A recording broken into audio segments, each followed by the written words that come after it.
A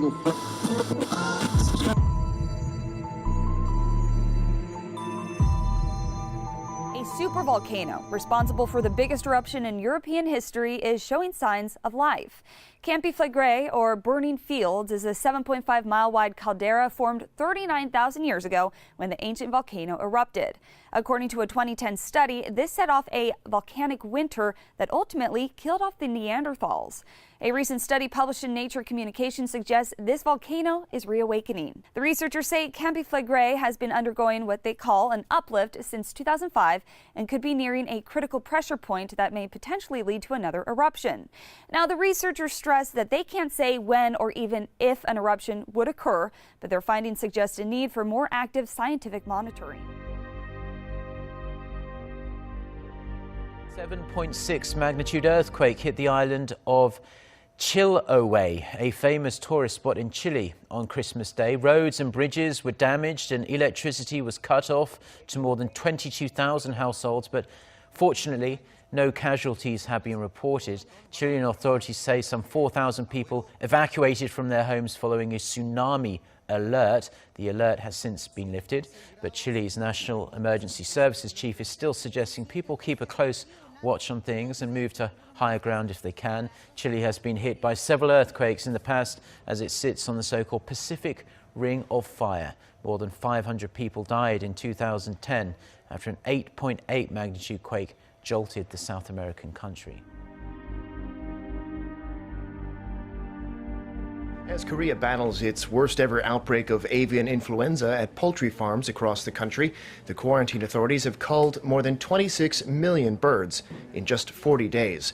The virus continues to spread in Gyeonggi-do province, which surrounds the capital, Seoul, but thankfully no human infections have been reported. Kim Yo-sun has this report.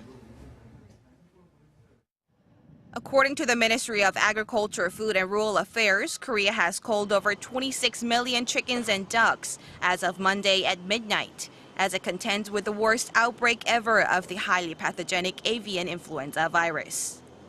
The outbreak has so far wiped out 15.8% of the nation's poultry population in just 40 days, since the first case was reported in mid-November in Haenam, Jeollanam-do province. That figure includes nearly 27% of the nation's egg-laying hens, pushing egg prices up by nearly 30% from the previous month to $6 for a 30-egg carton. On top of that, the deadly AI virus was confirmed at 7 more farms in Gyeonggi-do province overnight from Sunday to Monday, increasing the number in the province to 85. The Regional AI Control Center predicts the number will increase as inspections are being carried out at 11 other farms within the province. And while no cases of human infection have been reported in the country, the city of Sejong and the province of Chungcheongnam-do are either calling off major year-end sunset and New Year sunrise events or scaling them back. The government has raised its bird flu alert to the highest level, which was a factor in the decision, as was the rapid spread of the common flu virus among the country's students. Koreans have been gathering in the hundreds of thousands for the past 8 Saturdays to hold candlelight protests demanding President Park Geun-hye be removed from office for her involvement in the power abuse scandal. It was no exception on this Christmas Eve as they extended the rally into a 9th week. Arirang's lead anchor Moon Gon-young reports from Gwanghwamun Square. Music, Santa Claus, gifts, and candlelights. It sounds like a perfect combination for Christmas Eve in the most traditional way possible. But when it's candlelights, not one, not two, but in the hundreds of thousands, and in cities not one or two, but all across the country, it makes for one of the biggest protest movements in modern South Korean history. And this Saturday falling on Christmas Eve was not enough a reason for hundreds of thousands of Koreans to skip the protest here at Gwanghwamun Square, what's become an iconic venue of the country's peaceful mass protests to extend the 9th one in a row. Christmas is a day to spend with your loved one. My girlfriend and I wanted to spend this Christmas Eve in a meaningful way here at the rally, considering the current state of affairs in this country. I've been to this candlelight protest several times by myself and always wanted to bring my daughter with me. I'm really glad we have the opportunity to be part of history together on this Christmas Eve. As live music filled the air and celebrity television hosts took the stage, more than 250,000 others shared that sentiment on this Saturday based on organizers' estimate. Over the course of more than 2 months, it's almost become a norm for hundreds of thousands of South Koreans to gather here in downtown Seoul with a candle in their hands, calling for change. Preparing for the holidays during economic uncertainty is not easy, and the people of Zimbabwe are struggling more than most. The country is grappling with drought, as well as its worst financial crisis in 7 years. Michaela Barwick reports. As the Christmas decorations go up in Harare, many Zimbabweans are struggling to find the holiday cheer. Severe drought has left more than 4 million people facing hunger. And a financial crisis has fueled some of the biggest anti-government protests in a decade. Street vendor Clever Mabachi says his seasonal trade has taken a hit. I've been selling Christmas decorations since 2009, but this year doesn't look promising in terms of sales because of the cash crisis. Last month, the country introduced a new currency, bond notes, to ease the shortage of US dollars. It holds no value outside of Zimbabwe. Critics worry that the US dollar will run out and Zimbabwe will not be able to buy imports from other countries. There's also fears that the Reserve Bank of Zimbabwe will print more than the $200 million insurance limit of the bond notes. And that could plunge the economy back into the hyperinflation seen before 2009. 2016 has been a tough year for us Zimbabweans. There's no cash, there's nothing to celebrate this Christmas. And even the introduction of the bond notes has not solved anything because people are still queuing up in the banks and the bond notes are so few. Zimbabwe needs to repay its creditors, which include the IMF and World Bank, $1.8 billion before it can start borrowing. And its cash-strapped government hasn't been able to pay people like teachers and health workers.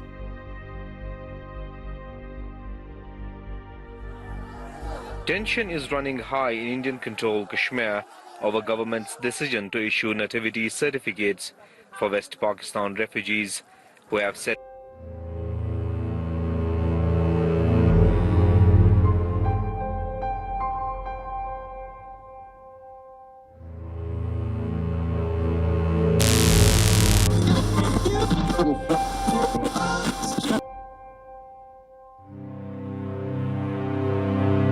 Index tonight, raw nerves across central Italy. 4 strong earthquakes hitting the region within several hours, all 4 of magnitude 5.1 or greater. 3 earthquakes hit central Italy in the space of an hour on Wednesday, shaking the same region that suffered a series of deadly quakes last year. There were no immediate reports of casualties, but tremors were felt as far away as Rome, where the subway was closed as a precaution and parents were asked to collect their children from schools. All 3 quakes had a magnitude of over 5 on the Richter scale. The mountainous Amatrice region was shaken by 3 tremors last year, killing nearly 300 people and causing significant damage to older buildings. Breaking news coming to us now from Italy. At least 30 people have been found dead at a hotel that was destroyed by an avalanche. It happened after an earthquake hit the area. This was after actually several earthquakes measuring between 5 and 6.5 on the Richter scale hit the area. However, when this does happen in winter, snow buildup can threaten avalanches. We've been hearing about a few occurring, and it's just now being realized that dozens have actually died in one of these avalanches in central Italy. We'll be covering that story as it develops. We'll bring you more details on how rescue and recovery operations are proceeding. A giant crack in an Antarctic ice shelf forces a group of researchers to evacuate a polar research base. The British Antarctic Society is bringing home a group of almost 90 scientists from the Halley 6 Polar Research Base. A crack in the Brunt ice shelf has been growing about 1 mile every year since 2012 and passes just 10 miles from the base. The crack in the ice is already a third of a mile deep and as wide as 25 highway lanes. Officials are worried that an iceberg could break away from the larger ice shelf, although the chances of this happening are low and the evacuation of the base is a precautionary measure. Researchers have been removed from the base ahead of the Antarctic winter, which brings on 24-hour darkness, extreme cold, and freezing ocean waters, all conditions that would make rescue efforts nearly impossible. Authorities announced Monday that dozens of false killer whales, which belong to the dolphin family, were found stranded in Florida. Everglades National Park posted on Facebook, a pod of 95 false killer whales have stranded on the Gulf Coast of Everglades National Park, just north of Highland Beach. Sadly, 81 have already been confirmed dead. Marine mammals rescue operations are underway with our partners. Authorities are investigating and have responded to the scene, but a stranding coordinator with National Marine Fisheries Service told the Miami Herald the animals were deeply embedded in some of the mangroves, making response efforts extremely difficult. WFTV notes false killer whales are named for their resemblance to orcas. They are members of the dolphin family and range in size from 15 feet to 20 feet. While the cause for this stranding is unknown at the time, a NOAA Fisheries webpage cites possible reasons why marine mammals strand, and among those include disease, parasite infestation, and trauma.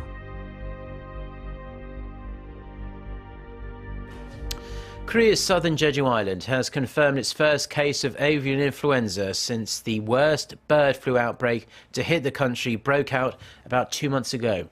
The Agriculture Ministry said on Saturday that the highly pathogenic H5N6 strain of the virus was detected in dead ducks found at the Hwangsu Reservoir in Jeju City on Monday. Special preventative measures have been put in place within a 10-kilometre radius of where the ducks were found. The area covers around some 30 farms that raise around 400,000 chickens. Orders for poultry to be culled have not yet been issued, though. Over 30 million chickens and other birds have been culled so far nationwide as a result of Korea's worst ever outbreak of AI. Hundreds of domestic cats have been quarantined in New York City after contracting a strain of highly contagious avian flu at shelters operated by a major animal rescue organization. According to Reuters, officials say the virus has also infected at least one veterinarian. More than 450 cats will remain at a temporary shelter for up to 90 days until a University of Wisconsin lab confirms they are no longer contagious. The New York City Health Department says it's the first time the H7N2 strain of the virus has infected domestic cats. The virus is most commonly found in birds. Health Commissioner Mary Bassett said in a statement, "We continue to urge New Yorkers who have adopted cats from ACC shelters to be on alert for symptoms in their pets and take proper precautions."